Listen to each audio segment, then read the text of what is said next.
आशुतोष। चरण स्पर्श बाबा जी। एक कहावत है, हिम्मत मर्दा मदद खुदा।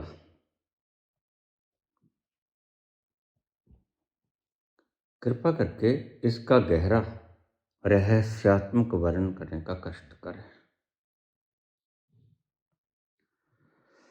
यह उक्ति अमीर खुसरो की उक्ति है। बहुत बड़े संत हुए अमीर खुसरो। उर्दू और फारसी से ताल्लुकात हैं इनके।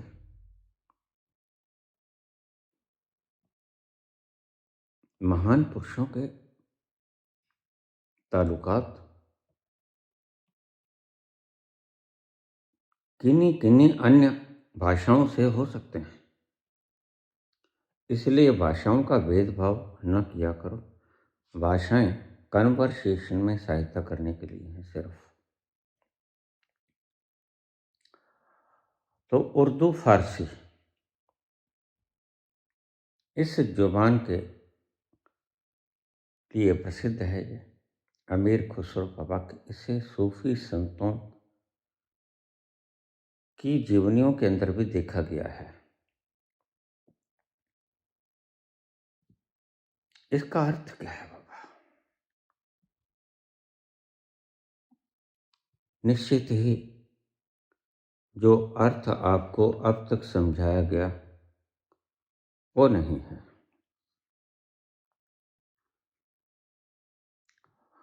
God helps those who help themselves। इसका वास्तविक अर्थ क्या है?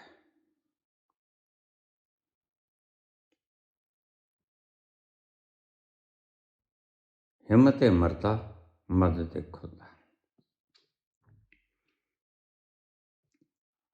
अगर व्यक्ति हिम्मत करता है तो उसकी सहायता परमात्मा करता है।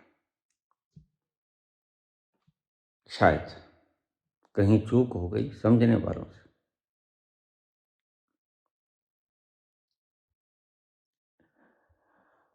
मेरी दृष्टि में देखोगे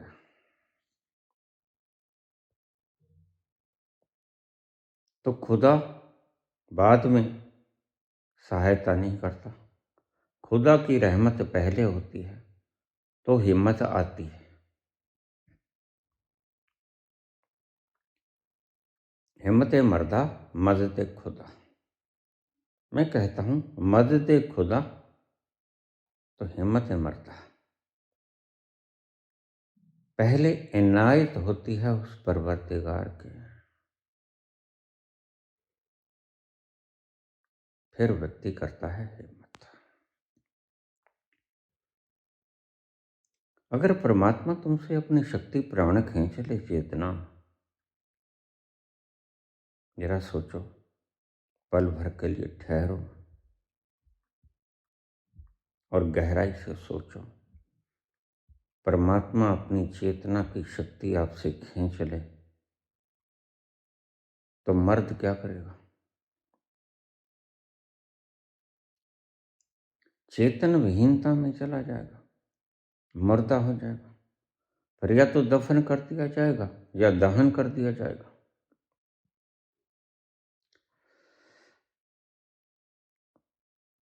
अर्थ मूर्खों ने निकाले। उक्तियां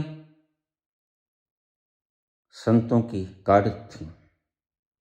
उक्तियों के अर्थ गलत लिए गए, यही हमारा दुर्भाग्य है।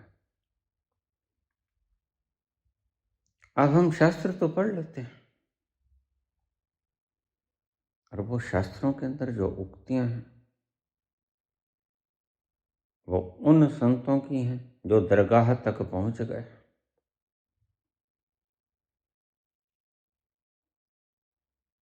और उनका भाषाई व्याख्यान करने के लिए आज वो लोग हैं जो उस तल को छुए नहीं। कैसे आएगी एक्यूरेसी इन द एक्सप्लेनेशन?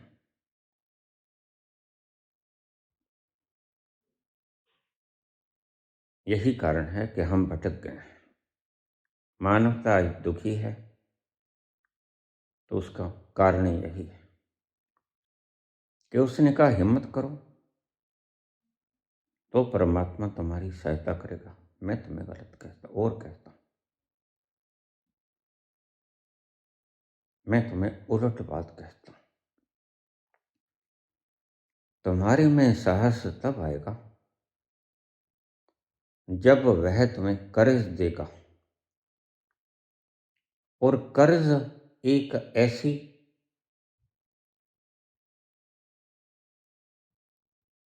गुणवत्ता है जो तुम खुद से पैदा नहीं कर सकते। कर्ज उसका पुरस्कार है, साहस उसका पुरस्कार है। You cannot create that. उसकी रहमत बरसेगी तो तुम में साहस उतरेगा। फिर उस साहस को तुम प्रयोग कैसे करते हो, दैट डिपेंड्स अपॉन यू। फिर तुम उस साहस को रचनात्मक वे में प्रयोग करते हो, एल्बर्ट आइंस्टीन की तरह,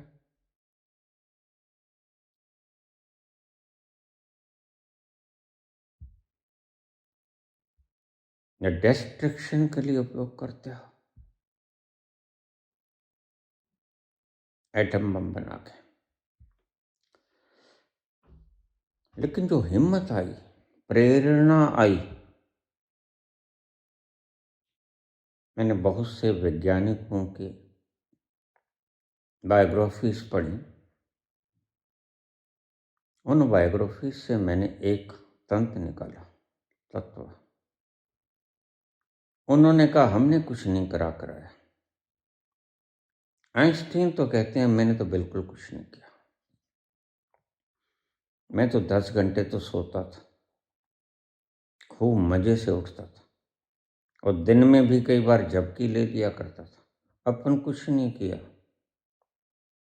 तो फिर इतना बड़ा सिद्धांत कैसे उतर गया, E is equal to M C square.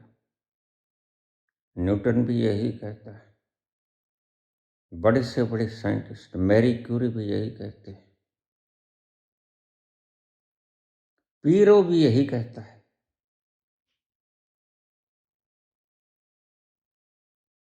Archimedes भी यही कहता है,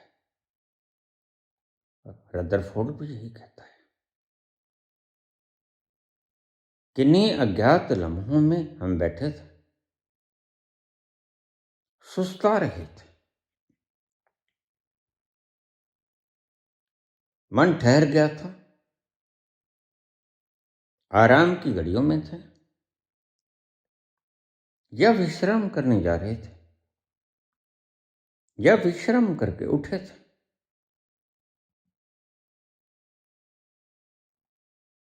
और वह उतरा, लेकिन उतरा जिसे कबीर कहते हैं गगन मंडल,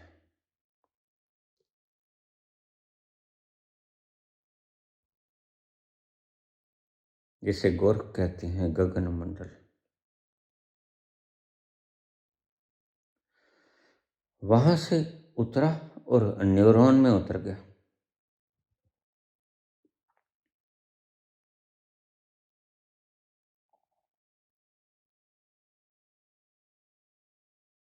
अज्ञात घड़ियों में,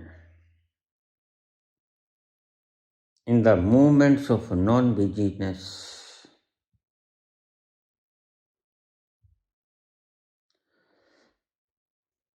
बुद्ध को जरा भी इत्मीनान न था। 49 दिन के व्रत के बाद सुजाता नाम की स्त्री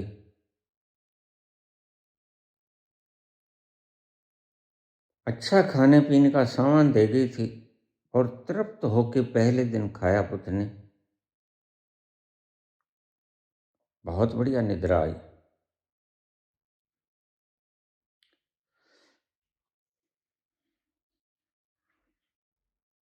अति सर्वत्र वर्जित, excess of everything is bad. इसलिए मैं कहता हूँ उपवास मत करना ज़्यादा, सप्ताह में एक बार आधे दिन का, that is sufficient for you.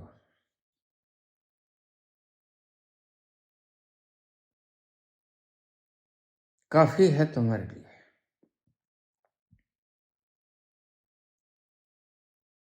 Machinery को आराम मिल जाएगा।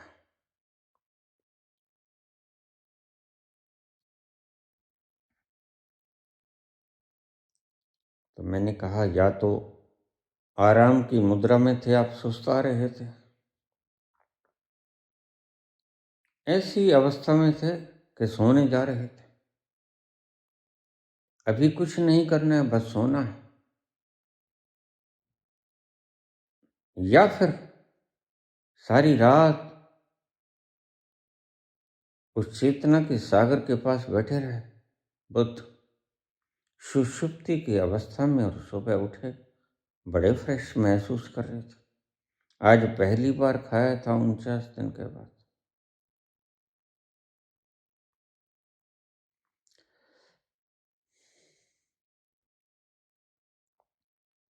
पेट भर गया तो न्यूरॉन्स भी रिलैक्स हो गए, और उस परम रिलैक्स की घड़ी में कुछ न कर रहे थे जब अभी उठे थे। भोर का तारा डूबने जा रहा था।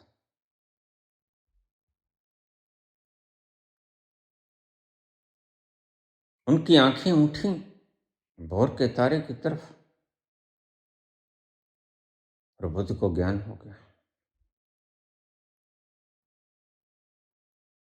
लाओसे पीपल के वृक्ष के नीचे बैठे, पतझड़ का मौसम, एक पत्ता जो अपनी उम्र पूरी कर चुका था,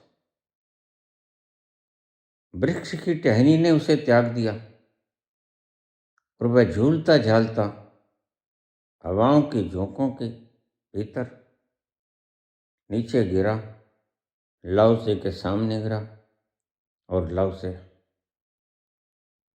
उस दशा को उपलब्ध हो गया। ये भला कोई घटनाएं हैं? इन्होंने क्या किया?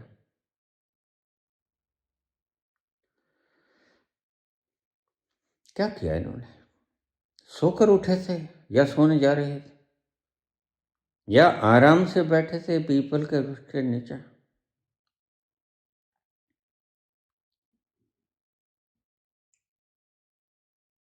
या आराम की मुद्रा में बैठे थे और कोई इन्वेंशन ऊपर से उतरी और तुम्हारे न्यूरॉन्स में छा गई? या कोई कविता उतरी, बड़ी सुंदर थी, और तुम्हारे न्यूरॉन्स ने उसे फीड कर लिया? लेकिन मनुष्य की कमजोरी क्या है कि वह परमात्मा के द्वारा प्रदत्त ज्ञान को भी अपना ज्ञान समझ लेता है, और फिर महंगे कवियों की तरह बांटता है। इनायत है परमात्मा की, शुक्रगुजार उसका नहीं होता।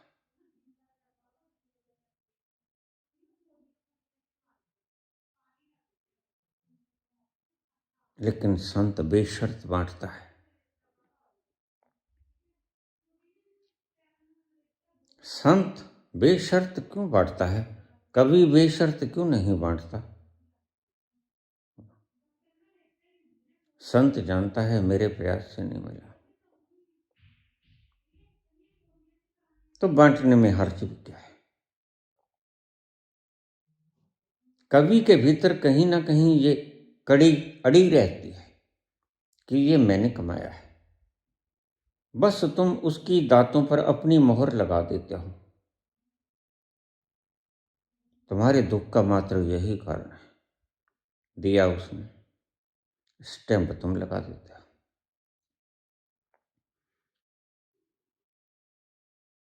यह तो मेरी खोज है। लेकिन आइंस्टीन बड़े ईमानदार है। आइंस्टीन कहते नहीं, अपन तो जरा भी खोज नहीं है, अपन तो आराम से बैठा था। मैरी क्यूरी का घर वाला कहता, पीरो आराम से बैठे थे और एक ही दिन दोनों के भीतर वही चीज, रेडियम जो खोजा गया, वह उतरा। लेकिन उतरा तब जब आराम की मुद्रा में थे।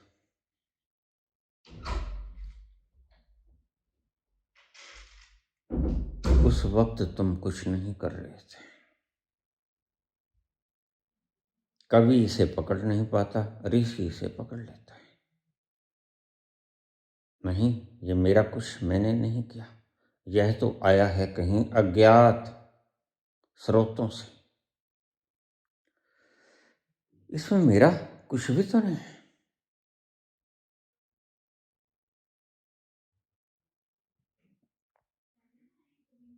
ऐसे ही तुमने न जाने संतों के कितने शब्दों का अनर्थ कर दिया, गाल दिए उनके शब्दों के अर्थ जो आपके लिए चैतन्य का कारण बन सकते थे। मनुष्य दुखी इसीलिए है कि मनुष्य का मन इस बात को समझ नहीं पाया, हलक से नीचे नहीं उतार पाया।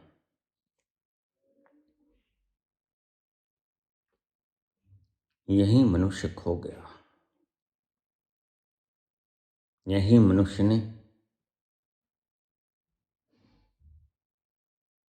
अपनी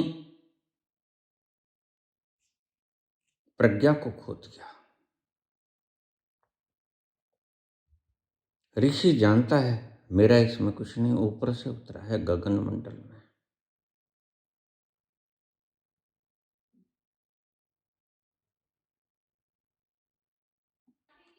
गगन शिखर में शब्द प्रकाश्या, तह बूझे अलख वेणानी। गगन मंडल में शब्द प्रकाश्या, तह बूझे अलख वेणानी। गोरख।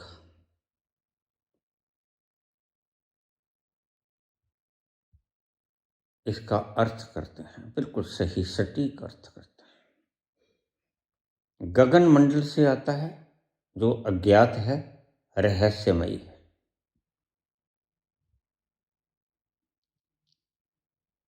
तुम दुखी इसीलिए हो कि तुम गलत चीजों को मान लिए हो। तुम कहते हो हम करेंगे मेहनत तो परमात्मा करेगा कृपा। अब जरा बताओ,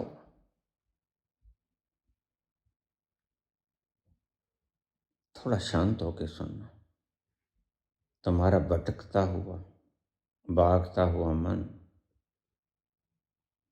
मेरी बातों को ग्रहण नहीं कर सकेगा, इसलिए संत कहते हैं ठहर जाओ।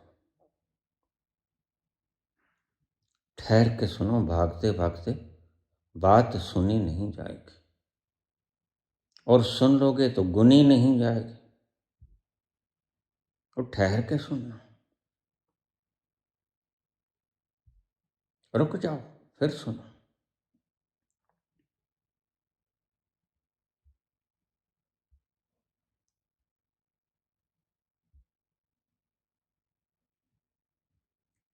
गगन मंडल में शब्द प्रकाश ऊपर से उतरता है।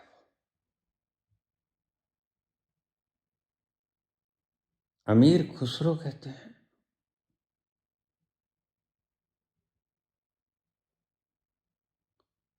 मद दे खुदा, तुम इसके आगे जोड़ लेते हो। हिम्मत है, मर्दे मर्दे खुदा, मदद खुदा। आइए थोड़ा बाबा नानक की तरफ चलें।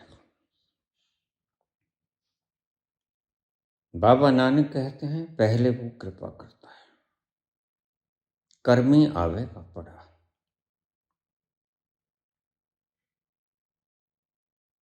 पहले वह कृपा करता है, फिर उस कृपा के कारण तुम मदहोशी की अवस्था में जाते हो, और उसकी कृपा के बिना कुछ भी तो नहीं है इस संसार में। यह जो फूल महक रहे हैं, यह जो सुगंधी लिए मंद मंद हवाएं चल रही हैं, जो पक्षी चहचहा रहे हैं, ये घने काले मेघ सिर के ऊपर से गुजर रहे हैं, गर्मी का मौसम है।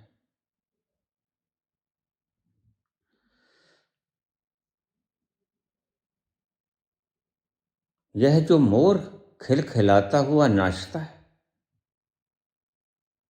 ये कोयल कुहू कुहू की आवाज देती, झरना कलकल के नाद करता हुआ बहता,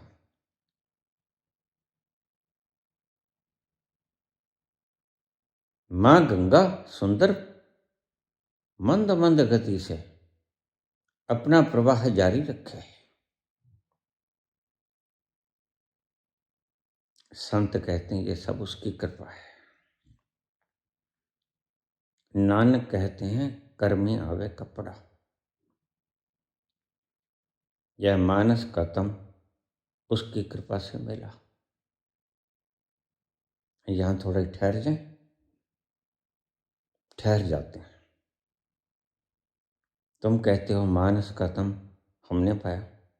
अच्छा ये बताओ क्या किया तुमने? मानस का तन पाने के लिए तुमने क्या किया? सोचना, सोच के बता देना। 1 दिन, 2 दिन, 10 दिन, 20 दिन, 10 साल, 20 साल, 50 साल, 1000 साल, ये मानस तन पाने के लिए तुमने किया क्या? और कोई भी तन पाने के लिए तुमने किया क्या?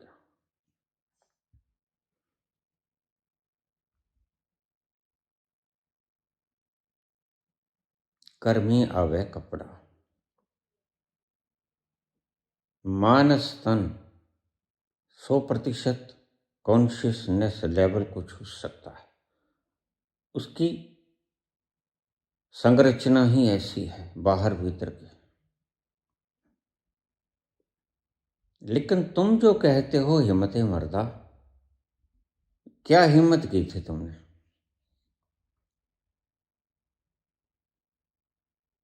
जो मानव का जामा मिला, ये हिम्मत गनाइए मुझे। स्वाद तो गना सकते हो तुम,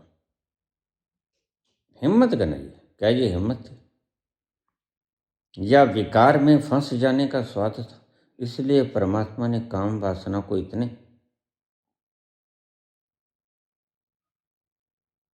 इतनी मूर्छा से, एनेस्थीसिया से युक्त कर दिया। इस शब्द को गहराई से समझना, शांति से। परमात्मा ने काम वासना को इतने एनेस्थीसिया से युक्त कर दिया कि यह काम वासना आपको बेहोश कर देती है। फिर तुम्हारा कहाँ बस रहता है? और तुम कहते हो इसके ऊपर विजय प्राप्त करने।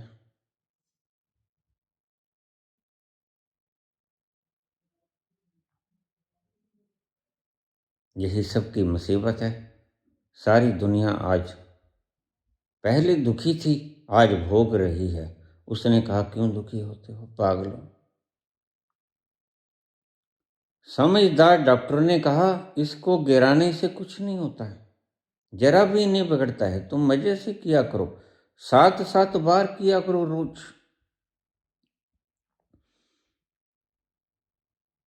भला वो डॉक्टर सर्वज्ञ है क्या? क्या उसने सृजना को बनाया है? वो किस बल पर कह रहा है?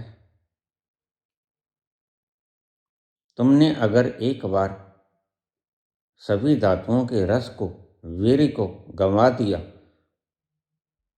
तो क्योंकि यह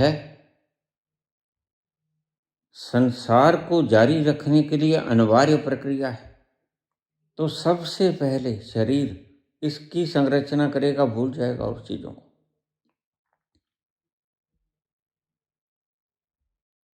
व्यर्थ का काम दे दिया आपने शरीर को। अच्छा भला सब ठीक चल रहा था, लेकिन परमात्मा बड़ा होशियार है। परमात्मा समझता है। अंधेरी कोठरियों में तुम्हें ले जाना होता, जहां तुम्हें प्रकाश का दर्शन नहीं होता, अंधकार ही अंधकार है।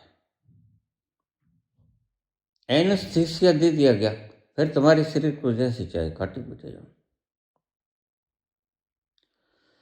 काम वासना एनेस्थीसिया है।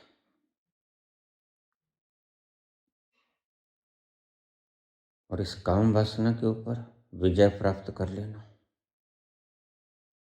उसको कहते हैं महावीर। वर्धमान को नाम दिया गया महावीर, सिर्फ मात्र कारण यही था कि उन्होंने इस विकार के ऊपर ऊर्जा का वो स्वरूप जो विकृत हो गया था, उसके ऊपर विजय पा ली, यानी उसके साक्षी हो रहे हैं,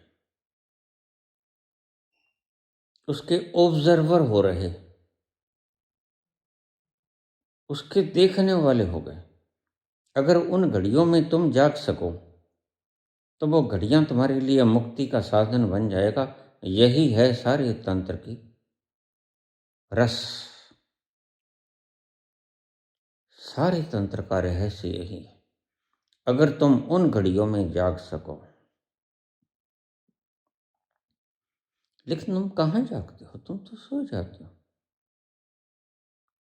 काश तुमने महावीर की तरह उन घड़ियों में अपनी ऑब्जर्वरनेस खोई ना होती। निरंतर तुम दृष्टा बने रहते, साक्षी बने रहते, तो तुम्हारे ये सबसे कीमती तत्व खोने से बच जाता। तंत्र की सारी गुप्त विधियों का एकमात्र रहस्य तुम्हें बता दिया आज मैंने।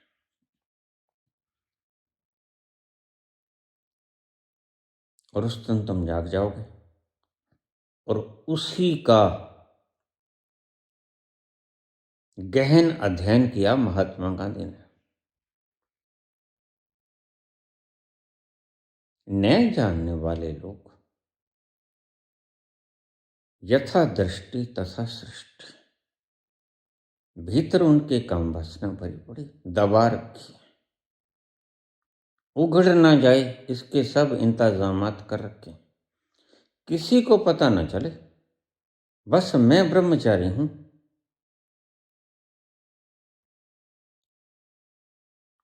मीडिया से कह दो वो इस आवाज को उठाएं कि मैंने देश सेवा के लिए घर बार को छोड़ दिया, पत्नी को त्याग दिया, यह पुण्य है या पाप। मैं कल कहा था, वो क्षण जब मैंने रिकॉर्डिंग में जाके देखे, ब्रह्मांड की रिकॉर्डिंग में, जो अभिनय मैंने 14 वर्ष तक श्री राम का रोल किया,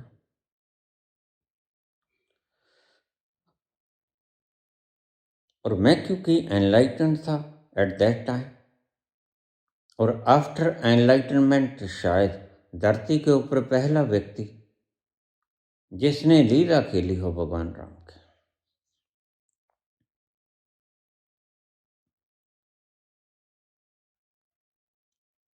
आफ्टर एनलाइटनमेंट 1987 में, 86 या 87, बस हुआ था अभी एनलाइटन 85 में।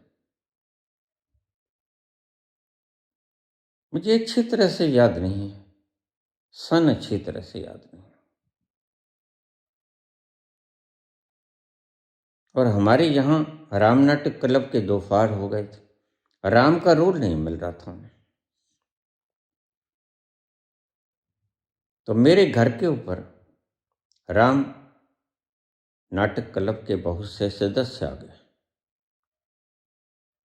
मुझे नीचे बुलाया गया। मैं फर्स्ट फ्लोर पे रहता था, किराए का मकान था। मैंने पूछा तो गणमान्य व्यक्ति बैठे।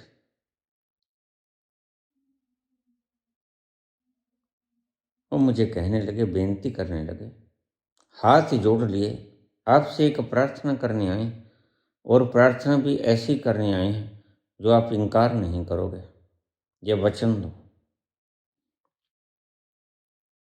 मैंने कहा, ऐसा वचन क्या है? लाइए, खोज के लाइए प्रोफेसर को।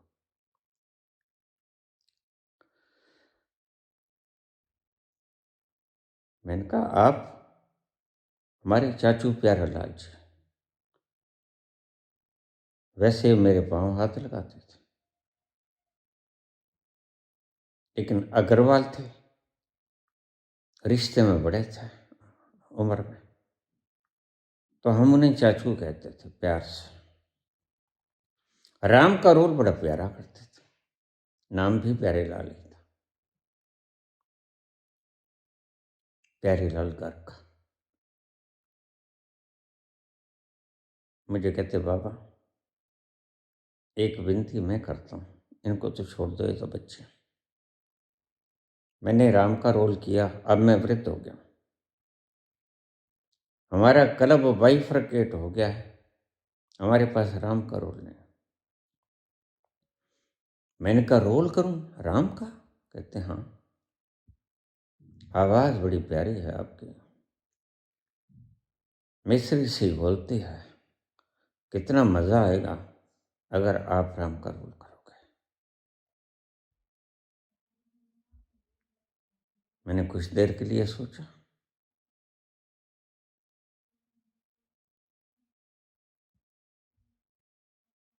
मैंने कहा, ठहर जाइए, मैं थोड़ा सा अपनी अर्धांगिनी से पूछ लूं, आधा अंग है मेरा, बाम अंग से पूछ लो।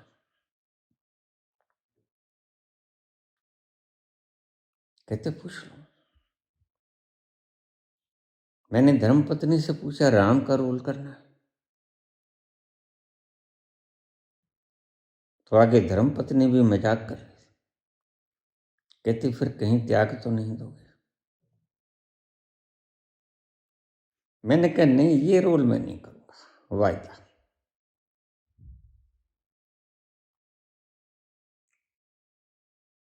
वो जो मूढ़ता राम ने कर दी, वो मैं नहीं करूंगा, क्योंकि मैं जानता हूं वो मूढ़ता थी उसकी। तो फिर करो, बस रावण वध तक, इससे आगे नहीं। ठीक, मैं करूंगा ही, यहां तक मुझे पता है। अमीर खुसरो का ये वाक्य, हिम्मत मर्दा मदद खुदा, इसको उलट पुलट कर लो। बहुत सी भाषाओं में ऐसे ही होते हैं, जिनका सार पहले आ जाता है, अर्थ पहले आ जाता है, बोले बाद में जाते हैं। संस्कृत में अक्सर ही ऐसा होता है, अंग्रेजी में भी ऐसा हो जाता है, और फारसी अरबी में तो खास ही मिलता है आपको।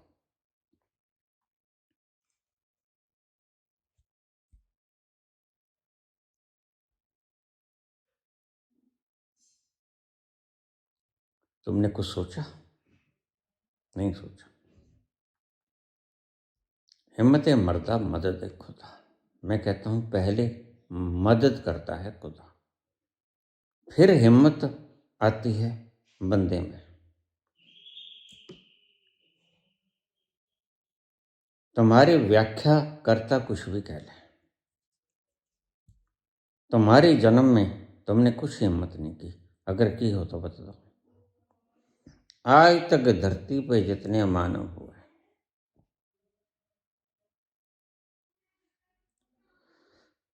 मनु शत्रुपा से लेकर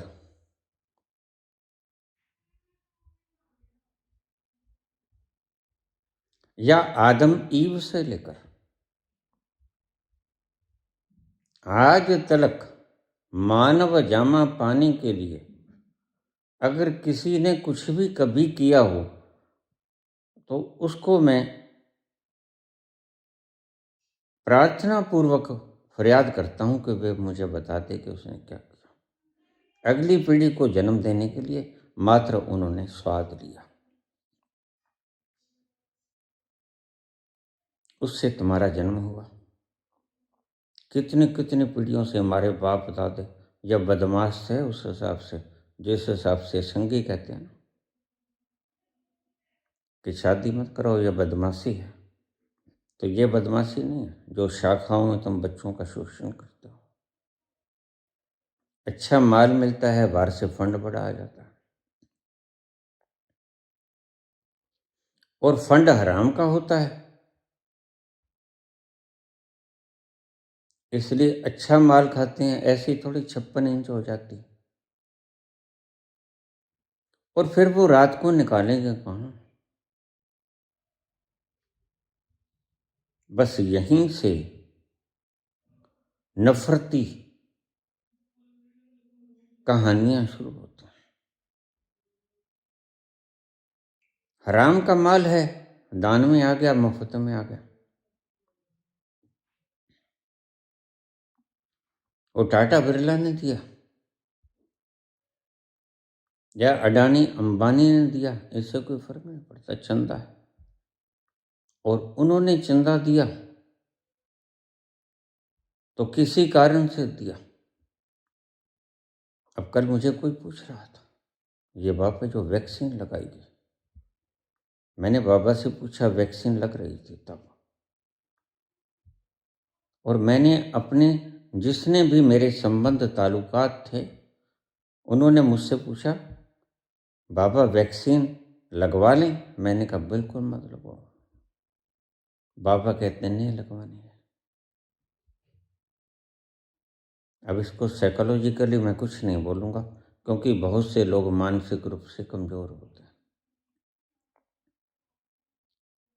बाबा के शब्द मैं नहीं बोलूँगा, मतलब आपको समझा दिया है।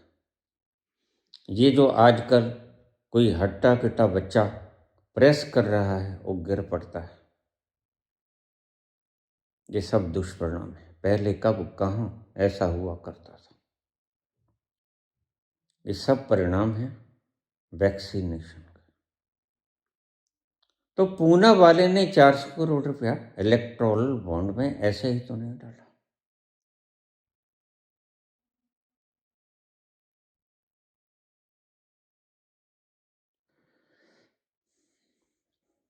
हत्या हत्या होती है, किसी भी ढंग से की जाए, चाहे 750 किसानों को बरूहों पर बैठा के मारो, या हजारों लाखों लोगों को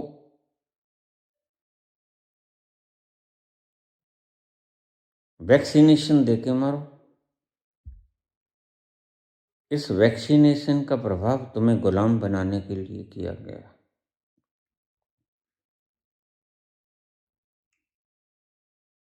मुझे बाबा ने कहा है, इसलिए आज इतने अंधभक्त जम गए।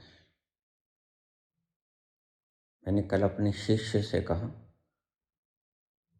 अपने परले रिश्तेदारों से कह दो कि जो बीजेपी से संबंध रखता है उनसे सामान ना लें, वोट ना डालें। कहते नहीं हम तो उधर डालेंगे। मैंने कहा फिर देखो, हम दंड तो देते नहीं, अहिंसक बंदे हैं, तो फिर आप ना हमारे पास आना, ना हम तुम्हारे पास आएंगे।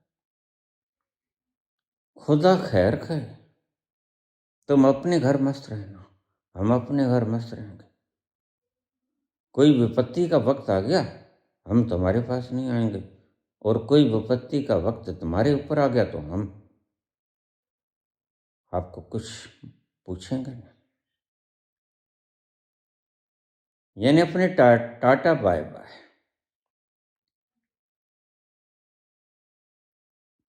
और बाबा का फार्मूला काम करता है। तो मेरा शिष्य निकला बाजार में, कहता वोट किसको डालते हो? वहां स्त्री बैठी थी, कोई होगी बेचारी, किसी का आदमी, मर्द नहीं काम करता या होता नहीं।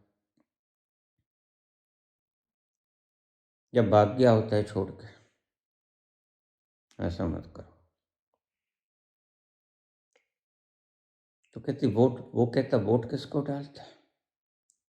कहती मैं तो शुरू से ही बीजेपी की भक्तनी हूं। तो मैंने कह रखा था कि इन्हें कहना कुछ नहीं, कोई प्रतिकार नहीं करना, कोई रिएक्शन नहीं करना, नॉन रिएक्शन, नॉन रिएक्टिवनेस, चुपचाप आगे चले जाना है। अगली रेडी पे ले लो, दुकानें और भी बहुत हैं, राहतें और भी हैं, वसल की राहत के सिवा और भी दुख हैं जमाने में मोहब्बत के सिवा। अगली रेडी पे हो लिया तो भाग के आई वो स्त्री। कहती क्या बात हो बाबू जी, वोट तो आप जिसको कहोगे डाल देंगे, लेकिन हमारी ग्राहकी तो खराब ना करो। हमें बीजेपी ने क्या देना है? हम तो अपन कमा के खाता है भाई। हमारे घर कौन सब कुछ रख के जाता है? राशन हमें मिलता है जिनको, तो उनको बाकी भी तो सामान चाहिए। बूट चाहिए, जुराब चाहिए, ठंडी में गर्म शाल चाहिए, कोटी चाहिए, टोपी चाहिए, और बहुत कुछ चाहिए। मकान नहीं, झुग्गी झोंपड़ी, कच्ची झुग्गी झोंपड़ी, और उसकी दीवारें छतें लिप दी जाती हैं कच्ची, पता नहीं कब गिर जाएं बारिश के मौके पे। और मेरे शिष्यगण थे, मैंने निकाल दिए खैर अब तो। वो पंचायती पंजाब की पंचायतें होती हैं, इनमें लगे हुए हैं आज। इतनी बेईमानी की उन्होंने, 50-60 हजार की तनख्वाह में इतने बड़े बड़े महल, दुकानें बठिंडा शहर में बन सकती हैं, जहां फुटों के इंचों के हिसाब से जमीन है। लेकिन है इनके पास भरा पूरा सोना है, खेत खलिहान। तो कोई भी व्यक्ति सहजे सहजे अंदाजा लगा सकता है कि फिर ये क्या है। मैंने इन्हें त्याग दिया कि आप यहां से जाइए और फिर मत आइए।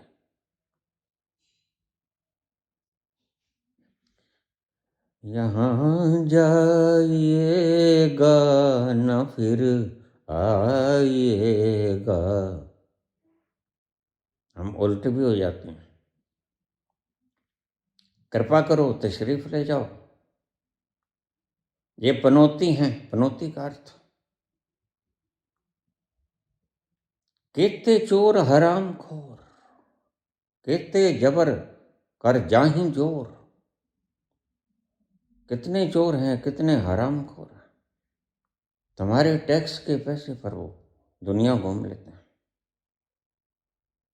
जो अपने जोर से राज किए जाते हैं, हालांकि राज वो होता नहीं, वो मात्र इंद्रियों की थकावट उतारने का एक साधन होता है, दैट इज स्टिमुलेशन।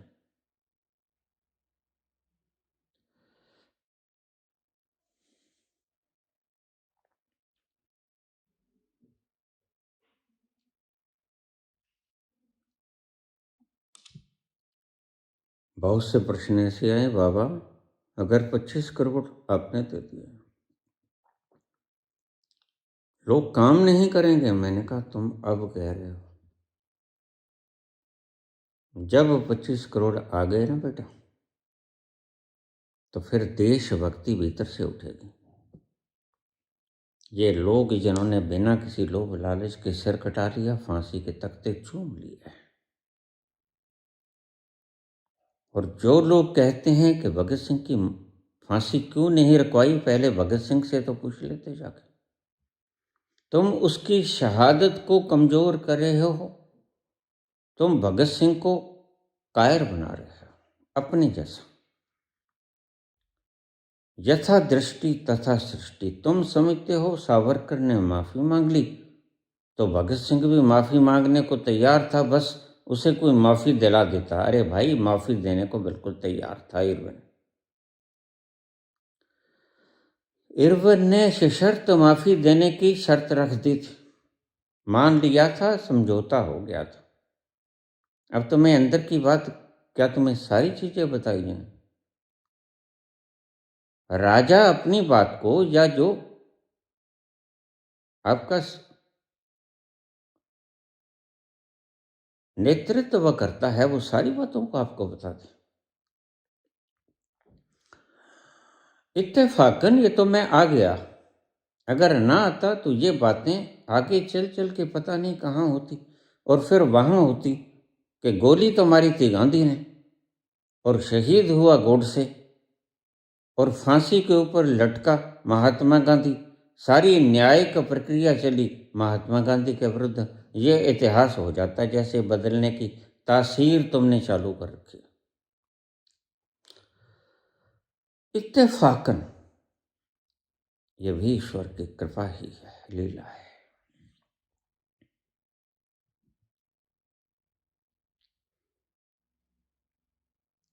हिम्मत मर्दा मदद खुदा, इसको उलट लो अगर इसके सही अर्थ जानने।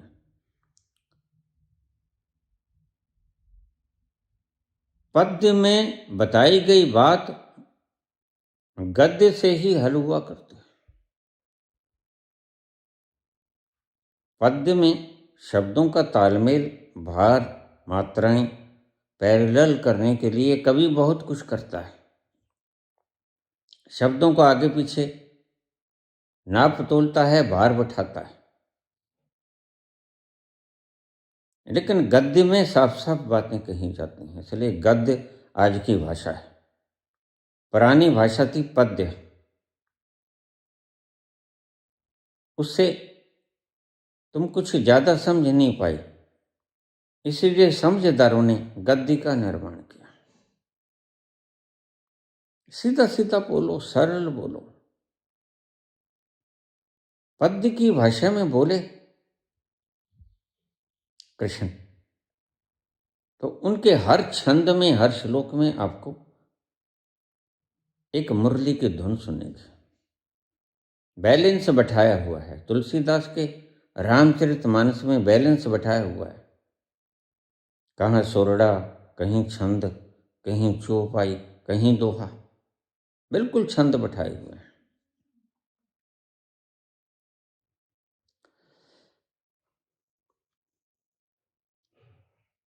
मदद खुदा, कृपा पहले वो करता है। मैंने तुमसे पूछा था, जवाब आया नहीं अब तक, और मैं अच्छी तरह से जानता हूं जवाब कभी आएगा भी ना।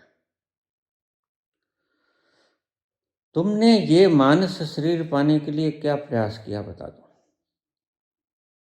तुम्हारे बाप और माता ने उस घड़ी में उत्तेजना के वशीभूत होकर रातों को रंगीन किया था। तुम्हारी भाषा में यद्यपि वो रंगीन नहीं था, अपनी शक्ति को खो देना, अपनी पूंजी को खो देना रंगीनियत नहीं हुआ करती, वह तो नुकसान हुआ करता है। तुमने इसे रंगीनी का नाम दे दिया तो ठीक, मैं भी उसी भाषा में बोलता हूं।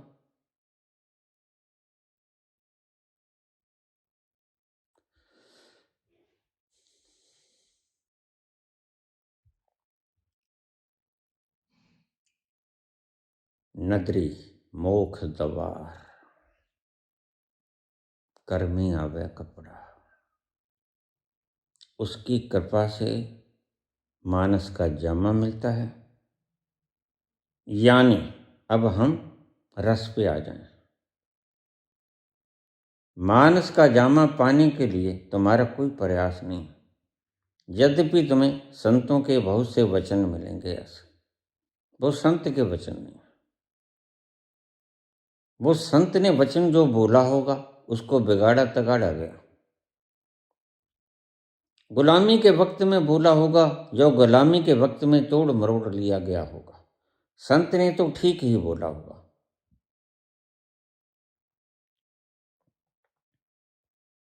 कर्मी आवे कपड़ा नदरी मुख द्वार। परमात्मा की कृपा से यह मानस का जामा मिलता है। मानस के जामे के लिए तुम मानस के जामे में हो जो मुझे सुन रहे हो, और जो मानस के जामे से बाहर हो वो भी मुझे सुन रहे हो। उनके साथ देही तो है, अभी तुम्हारा देही तो मिटाना।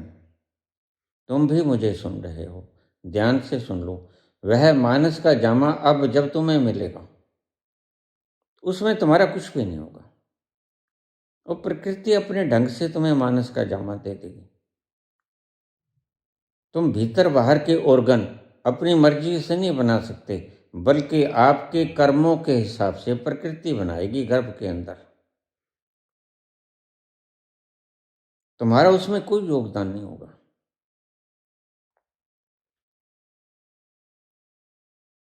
नदरी मुक्त बार। अब आगे की बात आ गई। यह जामा मैं नहीं हूं।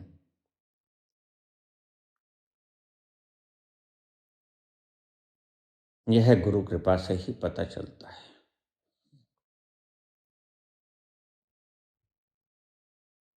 जामा देती है प्रकृति, तुम्हारे कर्मों के अनुरूप नहीं, अपनी किसी लीला के अधीन। इसमें तुम्हारा कुछ भी नहीं। जरा सोचो, तुमने क्या किया था? मनु शत्रुप ने क्या किया था? आदम ईव ने क्या किया था? उनको क्यों मिला जामा? क्या मशक्कत की थी, क्या प्रयास किया था? जो शुरू शुरू में जो पहली महिला हुई या पुरुष हुआ, उन्होंने मानस का जामा पहनने के लिए क्या किया था? कोई बता दे मुझे प्रयास, आज बता दे, आज से लाख साल बाद बता दे। मैं जहां भी हूंगा मुझे उत्तर मिल जाएगा, और मैं यहीं हूंगा, कहीं नहीं जाऊंगा। तुम कहीं भी चले जाना, मैं तुम्हें वहीं मिलूंगा।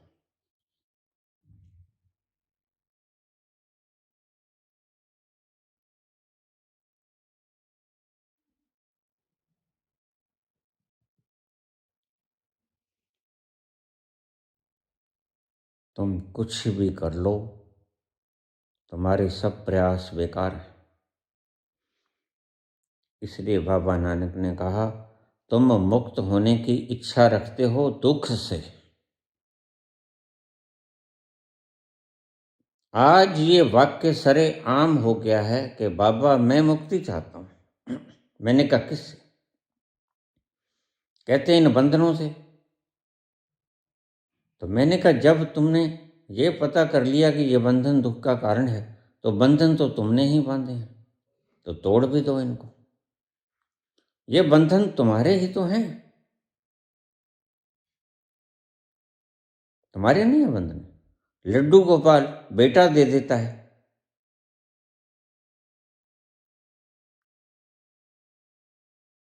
तो फिर सब बड़ा आसान रास्ता है, लड्डू गोपाल को बांध लें। फिर तुम कहोगे हमारे ऊपर कृपा होगी लड्डू गोपाल की। अरे भाई, परमात्मा ने 50-50 अपने सारी कायनात की बैलेंसिटी रखनी है। तुम्हारे हिसाब से नहीं चलता हूं। उसने जो देना है वो देता है, उसने बैलेंस रखना है। हाँ, ऐसे तरीके हैं। पलटू लिखा नसीब का, संत देते हैं फेर। वो बात कुछ अलग की बात है, उसकी बात मैं पहले कुछ कर भी चुका हूं, बहुत रह भी गई है। वो कभी वक्त आएगा तो बोलूंगा। पलटू लिखा नसीब का, संत देते हैं फेर। संत पलट देते हैं उसे।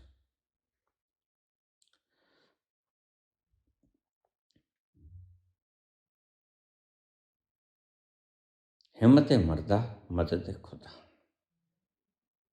इस शब्द को जो कि त्यों मत परिभाषित करो, उलट पुलट करो।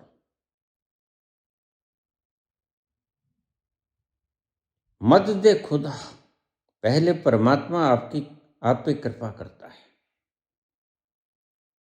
फिर आप पे मेहर करता है। नदरी मोक्ष द्वार, कर्मी आवे कपड़ा, नदरी मोक्ष द्वार। यानी परमात्मा तो आप पर कृपा करता ही रहता है, चाहे वो जामा देने की कृपा हो, चाहे वो आपको सभी बंधनों से मुक्त करने की कृपा हो, वह तो कृपा बरसाता ही रहता है। वह मंगता नहीं है, बड़ा दाता तिल न तमाए। वह इतना बड़ा दाता है कि तुम उससे बड़े बनने की चाहत में राम को बच्चा दिखा देते हो और अपने आप को ऊंचे कद का दिखा देते हो। शर्म आपके है ही नहीं। भगवान तक को आप नीचा दिखा देते हो।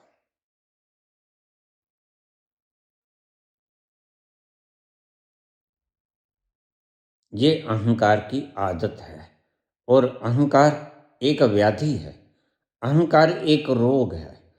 इसको जितनी जल्दी हो नेस्त नाबूद कर दो।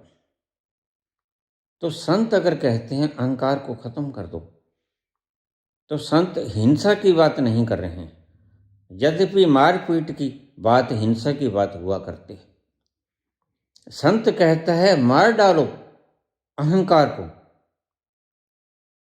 क्योंकि अहंकार एक व्याधि है तुम्हारे लिए। जैसे तुम रोग के कीटाणुओं को मार देते हो, डॉक्टर को कोई पाप नहीं लगता, ऐसे ही अहंकार के कीटाणु हैं तुम्हारे।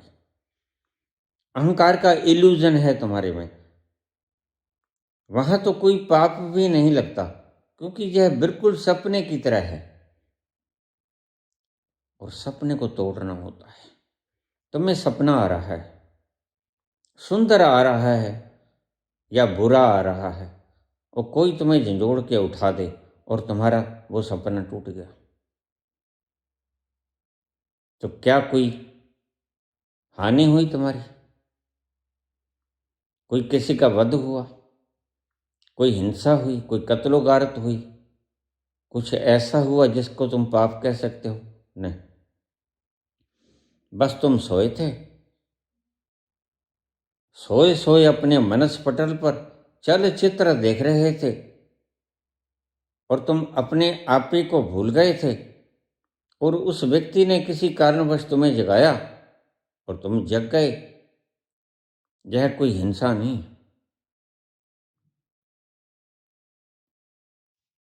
अहंकार से भरा हुआ व्यक्ति इसी तरह सोया होता है, गुराड़े मार रहा होता है, और संत उसे जगा देता है कि छोड़ो स्वप्न देखा, तुम जागो, तुम्हारे पास आंखें हैं। तो किसी को जगा देना कोई पाप नहीं। इसलिए मैंने अपने पुराने प्रवचनों में बोला कि मुझे पाप नहीं लगता। मैं जो तत्व हूं वहां पर ना तीर की, ना पानी की, ना आग की, किसी की भी पहुंच नहीं है, ना चिंता की ना चिंतना की। वहां तुम्हारा जाप पाठ भी नहीं पहुंचता, ये ध्यान रखना। वहां चिंता तो पहुंचती ही नहीं, चिंतन भी नहीं पहुंचता। जो तुम फिक्र करते हो वो तो वहां पहुंचता ही नहीं, उसकी आग और उसकी गरमाइश वहां नहीं पहुंचती। वर्ण तुम्हारी चिंतना भी नहीं पहुंचती। जो तुम रेपिटेशन ऑफ वर्ड्स करते हो, राम राम राधे राधे, ये भी नहीं वहां पहुंचता। यह भी हमारे यंत्र द्वारा उच्चारित है। ओंठ ऊपर नीचे, जीवा ऊपर नीचे हो रहे हैं, लेकिन वहां तक नहीं पहुंचता। न चिंता न चिता, न चिंतन न चिंता। वह इन सब चीजों से परे है।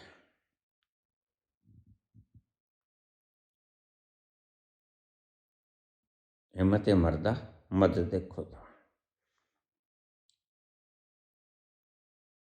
देखो बच्चों, तुमने पूछा इसका अर्थ बताइए, तुम गुम हो गए हो। ठीक किया तुमने पूछ लिया, यह प्रश्न पूछने लायक था। वह हिम्मत तुमसे करवा लेगा, साहस उसकी देन है, या बहुत अच्छे से बताऊं तो वह साहस है। वह संकल्प है, और संकल्प साहस से भरा होता है। इसलिए जो माफी वीर होते हैं वो संकल्प रहित होते हैं। जो माफी नहीं मांगते वो संकल्प से युक्त होते हैं, सामर्थ्य से युक्त होते हैं। गांधी पंचम के सामने, जॉर्ज पंचम के सामने छाती 36 इंच थी कि 32 इंच थी, छोड़ो, भार 46 किलो था। 46 किलो 700 ग्राम। ऊंचाई भी 5 फुट 5 इंच ही थी।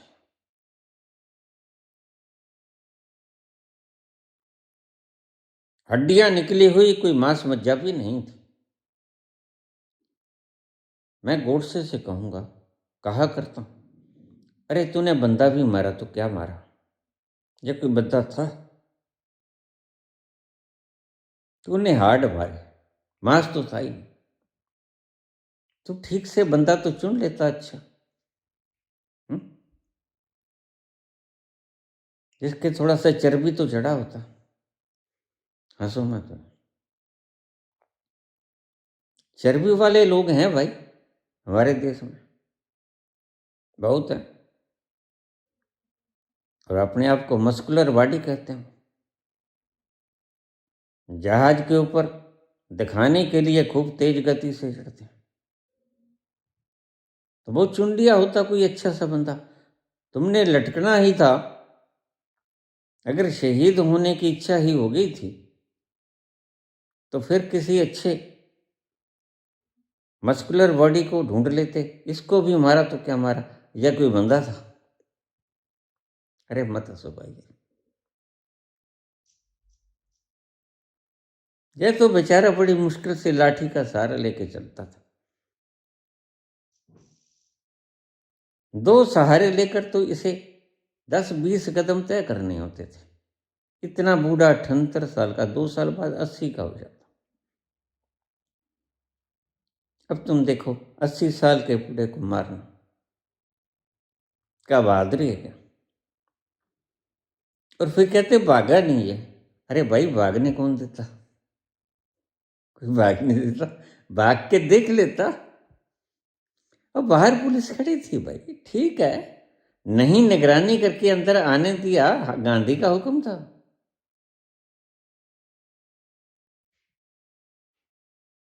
जब से सुना है मरने का नाम है जिंदगी, सर पे कफन बांधे कातिल का इंतजार करते हैं। सर पे कफन बांधे कातिल को ढूंढते हैं। कोई आ जाए और हमें मार जाए। मैं पूछा करता हूँ गोडसे से, मेरे प्रवचन सुनने आता है, अरे तूने मारा भी तो कैसा बंदा मारा? तो शर्मसार हो जाता है। क्या करूं, सब्र करना।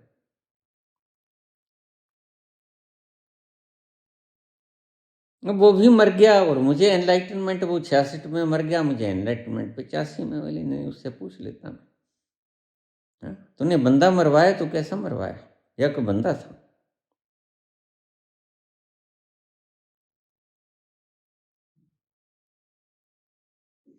इससे ही डर गए। फिर मोटा भाई से तो डर ही जाते, यह सूअर जैसा। अरे मत हंसो भाई, फिर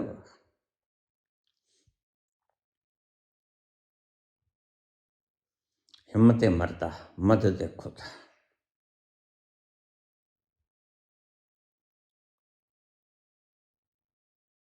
तुम्हारे सारे अर्थ परमात्मा से विरुद्ध हैं।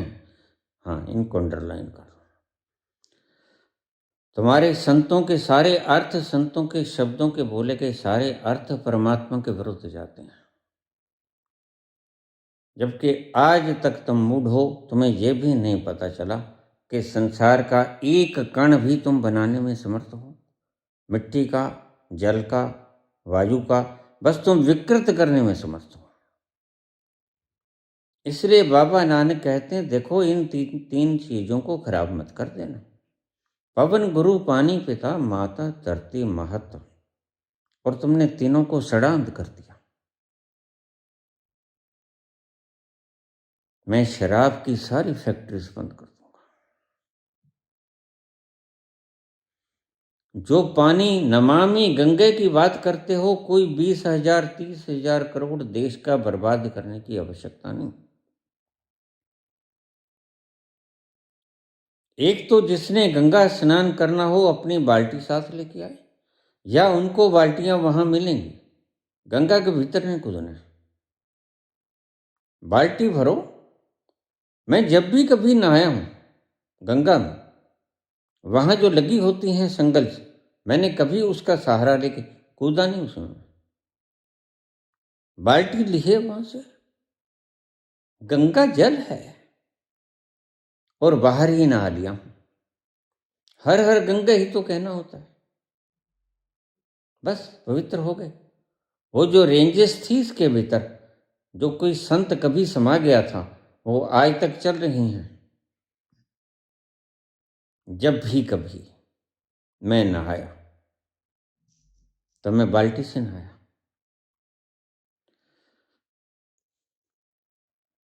कोई व्यक्ति गंगा के भीतर छलांग नहीं लगा सकेगा, इससे प्रदूषित होती है। और गंगा को 1 साल में 2 महीने तक बंद रखा जाएगा। लो, गंगा पवित्र हो गई। 20,000 करोड़ की क्या जरूरत है।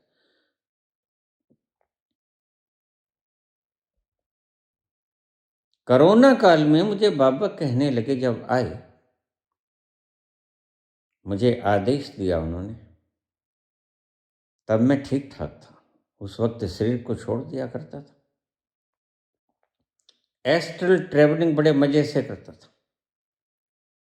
बाबा कहते चलोगे, मैंने कहा चलेंगे।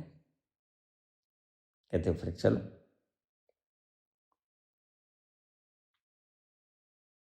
मैंने देह से बाहर निकला।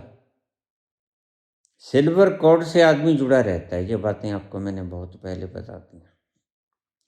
नास्तिक व्यक्ति इन बातों को न सुने, क्योंकि खिंचेगा, व्यर्थ में ही अपने खून को गर्म करेगा और तोड़ेगा टिश्यूज को। तो बाबा कहते कैलाश चलना, मैंने कहा हाँ चलना।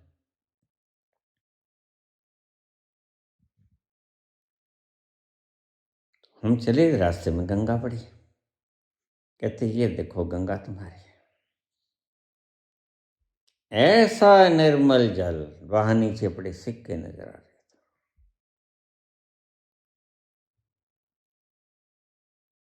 नीचे पड़े सिक्के नजर आ रहे थे।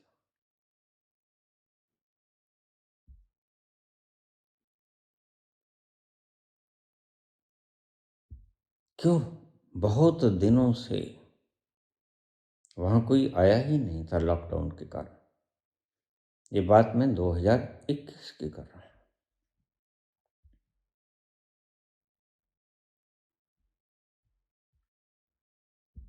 गाहे बगाहे में बहुत बार जा आता हूं। एक बार मैं गया, इतने दूषित पानी था, इतना दूषित पानी था। कौन दूषित करता है? तुम दूषित करते हो। गंगा साफ हो गई, 2 महीने के लिए लॉकडाउन। फिर जाके देखो गंगा का पानी कैसा पवित्र निर्मल मिलेगा। ऐसे ही नहीं कहा कबीर, निर्मल मन जन सोई मोहि भावा। जूं गंगा को नीर, तब भाई गंगा का नीर पवित्र हुआ करता था। आज तो तुमने बिगाड़ दिया। शराब की फैक्ट्रियां, पता नहीं कौन कौन सी फैक्ट्रियां, सब बंद करवा दूंगा, सब बंद करवा दूंगा। दुष्टो, अब तुम्हारी खैर। तुम क्या कुछ गंद कचरा घोल देते हो, हम घर लेके आते हैं उसको, गंगा जल में हम पंचामृत बना के रोज पीते हैं। यह सनातन है क्या? तुमने गंगा को, उसके मुख्य अंश को, जो चरणामृत में डाला जाता है, उसके मुख्य अंश को ही तुमने दूषित कर दिया। और तुम खुद को सनातन का अपमान नहीं सहेंगे, ऐसी बातें करते हो। तुम्हें लज्जा नहीं आती? टांट में 71 साल धर रही है तुमने।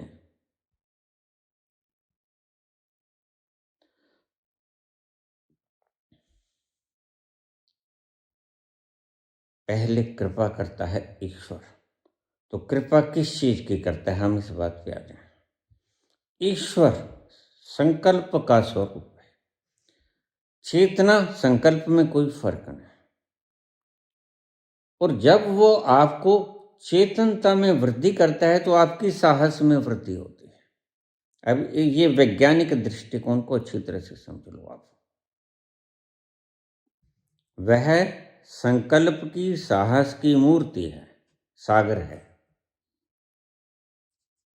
वह जब कृपा करे मतलब आप पर बरसेगा, और जो ही वो आप पर बरस गया तो आपका कॉन्शियसनेस लेवल 100% हो जाएगा।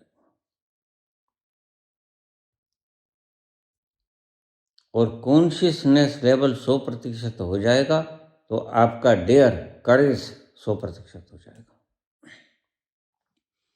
मृत्यु से निजात मिल जाएगी और तुम मरने से डरोगे नहीं। मृत्यु तुमसे डरेगी, तुम मृत्यु से नहीं डरोगे। कारण, कारण परमात्मा की कृपा। नदरी मोक्ष द्वार, मददे खुदा, खुदा ने मदद की। यह शब्द संसारिक नहीं है, तुमने संसारिक बना लिया तो यह विकृत हो गया। बहुत से शब्द संसारिक हैं नहीं, लेकिन तुमने बना लिया। ये शराब, सुरा, यह संसारिक थोड़ी, यह तो उस क्षेत्र की गुणवत्ता है जिस क्षेत्र में हमने पहुंचना है। मंजिल की गुणवत्ता है, मदहोशी का आलम। चारों तरफ चुफेरे, सुगंधित हवाएं बहती, ठंडी शीतल फुहारें, और आनंद ही आनंद। चारों चुफेरे, चारों ओर।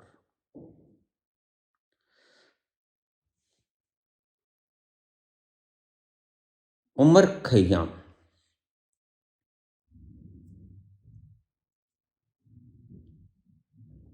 अमीर खुसरो, इनकी वाणियों को बिगाड़ लिया गया। ये सुरा का जिक्र करते हैं। तुम सुरा समझते हो ठेके पे बिकने वाली शराब। सुरा है, हमारे शब्द आता है सुर असुर। जिसे सुर पान करते हैं वो सुरा, जिसे असुर पान करते हैं वह असुरा। तो सुरा शब्द सुर से बना है।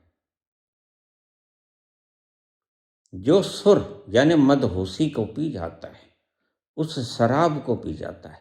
अब क्या कहें, अल्फाज हैं। अल्फाज तो ना संसारिक हैं और ना ही आध्यात्मिक हैं, मात्र अल्फाज हैं। लेकिन ये शब्द थे आध्यात्मिक, अमीर खुसरो के। और तुमने ढाल दिए संसार में कि कर्म करो तो फल मिलेगा, नहीं तो नहीं मिलेगा। अरे भाई, बहुत से कर्म लोग करते हैं, दिन भर रात मशक्कत करते हैं, मेरे पास रोज पैगाम आते हैं, बाबा कोई फल नहीं। खूब मेहनत करके देख ली। डॉक्टर खूब मेहनत करता है, ईमानदार डॉक्टर, बाद में हाथ खड़े कर लेता है। क्या कहते हैं, घर ले जाओ, इसकी सेवा करो। अब क्या खाक सेवा करेंगे, ये तो मुर्दा है। कहने का ढंग है सिर्फ कि हमारे हाथ खड़े।